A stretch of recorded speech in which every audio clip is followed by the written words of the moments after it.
me nomme Lynn Porteras, je suis plombière et je travaille à l'Université d'Ottawa.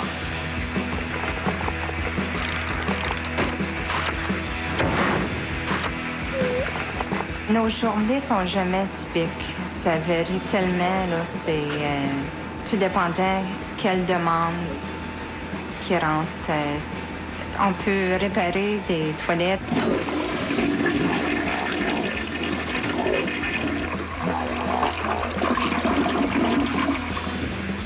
On peut réparer des robinets, des réparages d'urinoirs, déblocage, installation de tuyauterie. J'ai toujours rêvé de travailler dans un métier, mais la journée que j'ai décidé que j'étais pour le faire, j'ai vu qu'une annonce dans le journal, il annonçait un cours au collège. C'était le cours Women in Trade and Technology. Et puis, c'était une base de tous les métiers.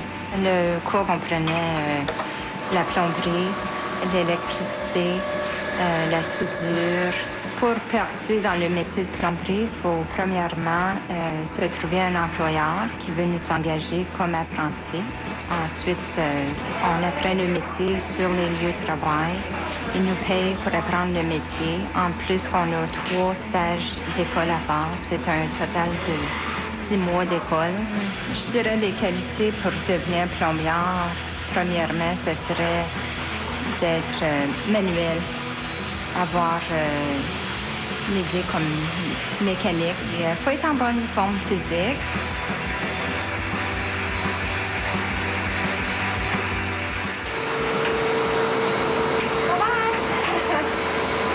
C'est un défi d'être femme dans un métier non traditionnel, mais ça ne m'a jamais vraiment empêché d'avancer.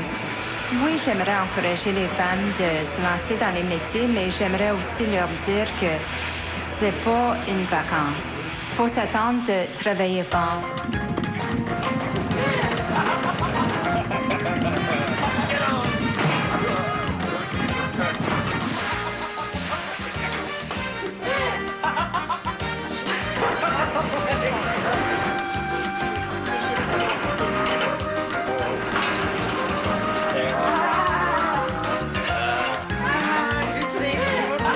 Il y a une grosse demande dans les métiers, surtout ici dans la région, comme c'est là, il y a un manque de personnes pour les métiers.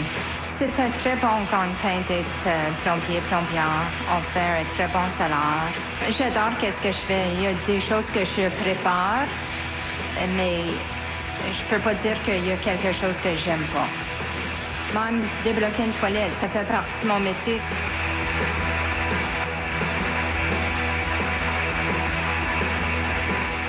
J'ai gagné un mérite pour avoir bien réussi dans un métier non traditionnel. Tu vois, si ça va pas bien dans le job que je fais, je me dis, au moins j'ai appris quelque chose. Puis d'une façon, j'aime ça que ça aille un peu moins bien des fois parce que j'apprends plus comme ça. Parce que là, il faut trouver des petits trucs pour, tu sais, lorsque je me rends au travail le matin, je sais que j'ai trouvé la bonne emploi parce que je suis heureuse d'aller travailler. J'ai hâte d'entreprendre ma journée. Gros-toi!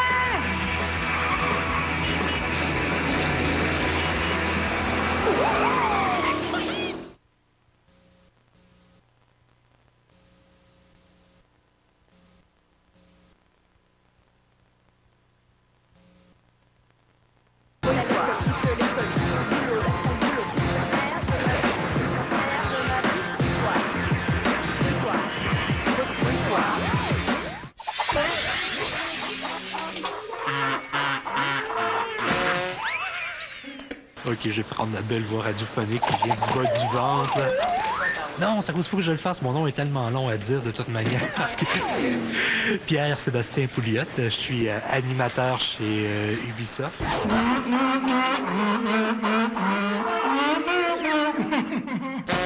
Playmobil vert, en réalité, c'est un peu le nom de code parce que le nom final, c'est Playmobil Alex à la ferme. C'est Alex qui évolue, se promène dans un environnement de la ferme où il peut construire les bâtiments, interagir avec les autres personnages qui sont de sa famille, puis des animaux aussi.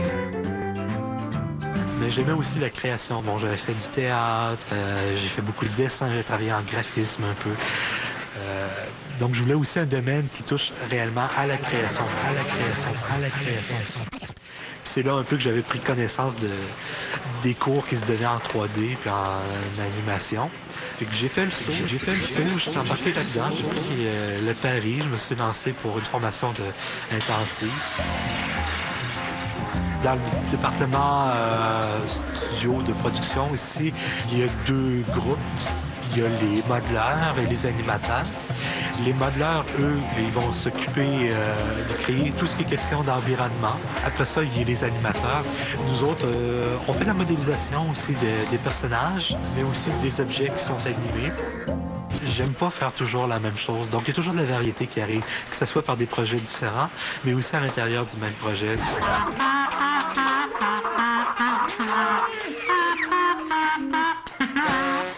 Quand on décide d'embarquer dans ce domaine-là, ben c'est de voir ce que le marché suit, soit par les revues, tout ça. C'est toujours un bon indice de qu'est-ce qui s'en vient à l'avenir, la demande. C'est à peu près ça que j'ai fait, moi, quand je me suis lancé dans mon cours d'animation 3D. C'est très cher, c'est pas subventionné par le ministère, donc on défraie les pleins frais de scolarité. C'est donc habituellement au-dessus de 10 000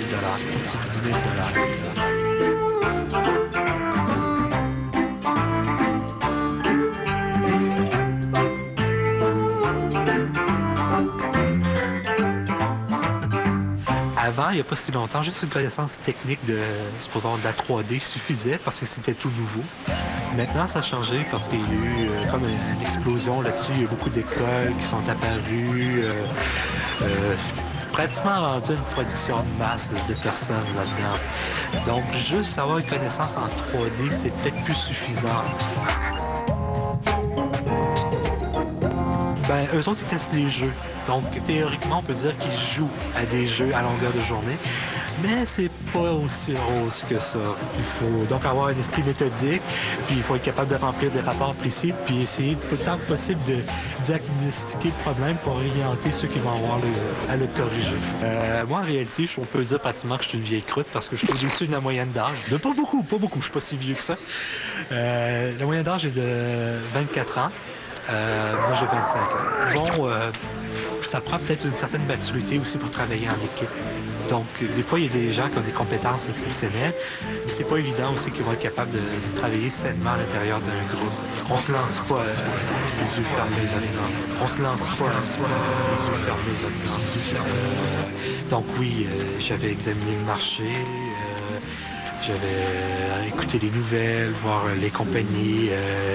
Il y a des compagnies qui sont achetées, il y en a qui sont vendues, il y en a qui déménagent. Donc, il faut aussi suivre ça et être très vigilant là-dessus.